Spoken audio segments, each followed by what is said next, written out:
tema, a mí me queda mucha inquietud. Ahorita inclusive hay un programa que se llama Ellos Están Acá, ¿sí? Entonces, pienso, y usted ojalá con su sabiduría me pudiera responder, cuando las ánimas están en pena, o ve uno mucha gente ahorita que está sufriendo, que está padeciendo, ¿están en ese purgatorio? En ese purgatorio. Y podemos orar por esa persona. Pero algún día deben salir de ahí. Algún día puede salir, pero si oramos puede salir, podemos ayudarle para que salga. Okay. ¿Y usted quiere saber dónde lo dice? ¿Perdón? ¿Quiere saber dónde lo dice? Sí, por favor. Primera de Juan, capítulo 5, versículo 16 en adelante. Primera de Juan, capítulo 5, versículo 16 en adelante. Y vamos, a ver, necesito que ustedes presten la mayor atención en esta cita. Porque si no me prestan la mayor atención, no van a captar la idea. A ver, escuchen. Primera de Juan, capítulo 5, versículo 16 en adelante. Si alguno ve a su hermano en el pecado, si alguno ve al hermano en el pecado, un pecado que no ha traído la muerte, un pecado que no ha traído la muerte, ore por él. Ore por él. ¿Escucharon? No, está bien. Hasta que no me presten atención no sigo. Porque este tema es importantísimo. Porque oramos por las almas del purgatorio, para que sean perdonados sus pecados. Que los hermanos separados dicen que no se puede orar por ellos y que no tienen opción de perdonar los pecados. Sí, ¿quiere decir algo? Hágalo ahí mientras la gente presta la atención. De donde se coge el tema a decir que no se puede orar por esa persona, agarran la parábola que el Señor dio sobre el rico y Lázaro. Entonces ellos dicen que como claramente habla de que no hay un muro que los separa, entonces dice que nadie puede pasar de aquí para allá ni de allá para acá. Ellos dicen que pues simplemente hay infierno y cielo.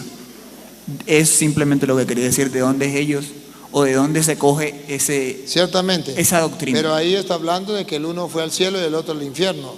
Y ahí no está hablando la opción del purgatorio. Está hablando de dos opciones. Pero hay una tercera de la que el mismo Jesús habló, solo que ahí no la metió. Pero sí, ciertamente están las dos opciones ahí, el cielo y el infierno. Pero no metió la otra. Bueno, está bien. Pero vamos a explicar de dónde nosotros decimos que esa persona necesita de nuestra oración y nosotros podemos orar. Dale, ahora sí que están prestando atención. Dale. Si alguno ve a su hermano en el pecado, un pecado que no ha traído la muerte, ore por él y Dios le dará vida. Hablo de esos pecadores cuyo pecado no es para la muerte, porque también hay un pecado que lleva a la muerte, y no pido oraciones en este caso. Y no pido oraciones en ese caso. Siga. Toda maldad es pecado, pero no es necesariamente pecado que lleva a la muerte. Sabemos que el que ha nacido... Bueno, aquí hay dos cosas importantes. Sabemos que toda maldad es pero hay pecados que llevan a la muerte y hay pecados que no llevan a la muerte. Para los protestantes, todo pecado lleva a la muerte. Todo. Es decir, todo mundo se condena. Usted se robó una gallina, yo le meto un tiro, aunque usted sea muy bueno, usted va para el infierno, porque en el cielo no puede entrar, no hay purgatorio. Pero aquí la Biblia dice, y ahí es donde viene la atención, que pidan, cuando usted vea a una persona que está en pecado, pidan por esa persona, para que Dios tenga misericordia y le perdone. Pero yo quiero que ustedes descubran si es por una persona viva o por una persona muerta. Eso es lo que yo quiero que ustedes observen. A ver, dale. Otra vez, Luis. 16 otra vez. Si alguno ve a su hermano en el pecado. A ver, si alguno ve al hermano en el pecado, usted puede decir, está hablando de los que están vivos. También puede ser que usted vio al hermano que ya murió, lo vio en el pecado. Todavía no sabemos si está hablando de un vivo o de un muerto. Siga. Un pecado que no ha traído la muerte. Un pecado que no ha traído la muerte. Ore por él. Ore por él. Todavía puede decir que sea vivo. Y Pero pongan cuidado. ¿Y Dios? Le dará vida. Le dará vida. ¿Dónde sabemos que no es un vivo? Que es por un muerto. En lo que viene. Pongan atención.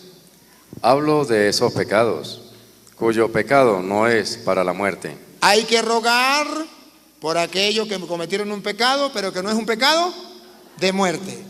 Por los que cometieron un pecado de muerte, Porque también hay un pecado. no hay que rogar. Por los que cometieron un pecado de muerte, no hay que rogar. Entonces pregunto, ¿se refiere a los vivos o se refiere a los muertos?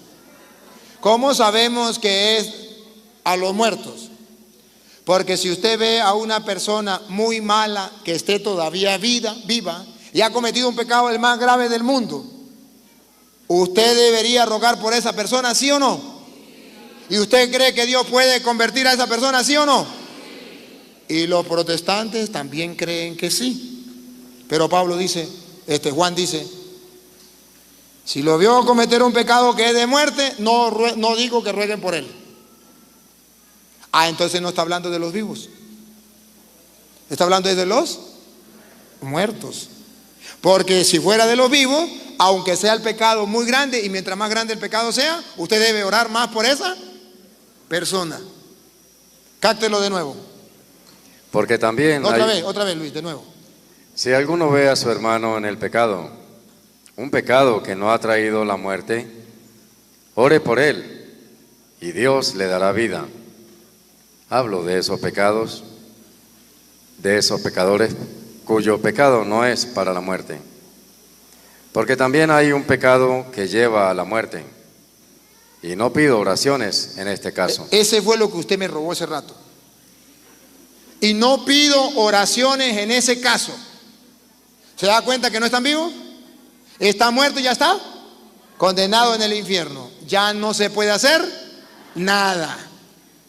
Cuando una persona ya está en el infierno, ya la oración no vale nada. Cuando una persona ha pecado, pero con un pecado que no es de muerte, por ello sí se puede rogar. Repítalo de nuevo. Si alguno ve a su hermano en el pecado, un pecado que no ha traído la muerte. Entonces, esto es lo que nosotros decimos, se refiere a una persona que murió en pecado. Luis lo mataron robándose una gallina. Es un pecado, pero no es un pecado que lleve la muerte. ¿Sí? Si alguno ve a un hermano que cayó en el pecado, un pecado que no lleva a la muerte, ¿qué hay que hacer por él? Ore por él. Ore por él. Nosotros rogamos por él, porque creemos que está en el purgatorio. Siga. Y Dios le dará vida. Y Dios le dará vida. Por eso rogamos por las almas del purgatorio, porque creemos que Dios le dará vida. Siga. Hablo de esos pecadores cuyo pecado no es para la muerte. Hablo de esos pecadores que murieron y el pecado no es para la muerte, para el infierno. Siga. Porque también hay un pecado que lleva a la muerte. Hay un pecado que lleva al infierno. Y no pido oraciones en este caso. En ese caso ya no se puede hacer nada. Siga. Toda maldad es pecado. Toda maldad es pecado. Y aquí dividen dos cosas: pecado mortal y pecado venial. Todo pecado, toda maldad es pecado. Siga. Pero no necesariamente es pecado que lleva a la muerte. Pero no necesariamente, como dicen los protestantes, todo pecado lo lleva al infierno. No necesariamente. Siga. Sabemos que el que ha nacido de Dios no peca. Entonces observen cómo la Biblia presenta un pecado que va a la muerte y otro pecado que no lleva a la muerte. Y se refiere a la muerte eterna o a la condenación eterna, al infierno. Los que ya están en el infierno no podemos hacer nada. Por los que ya están en el purgatorio sí podemos orar. Y Dios le dará vida, Dios le perdonará. Por eso nosotros oramos por los muertos. Y a ver, y yo quiero ayudarlos a pensar a ustedes. Imagínense que usted es protestante. Se muere su mamá. Usted dice, yo no creo en el purgatorio. Y vamos a suponer que usted se equivocó siendo protestante. No, pero yo no me equivoqué. Una suposición. Si usted se equivocó y resulta que sí existía el purgatorio, y su mamá está llevando candela en el purgatorio, y usted, como es protestante y el pastor le dijo que no orara, no hace nada por su mamá, ¿qué le parece? Ahora vamos a ver que se equivoque un católico. Vamos a imaginar que el católico se equivoque y resulta que su mamá murió y él piensa que está en el purgatorio y comienza a orar por ella y resulta que no existe el purgatorio. ¿Su mamá no le pasó? Nada, no sufre. Y la mamá del protestante sí sufre. Si un protestante se llega a equivocar y que están equivocados, su mamá sí va a llevar candela. Pero si un católico se equivoca, no pasa nada. No pasa nada. Dicen allá en Venezuela, yo no sé si aquí en Colombia lo dicen, es mejor tener un seguro y no necesitarlo que necesitarlo y no tenerlo.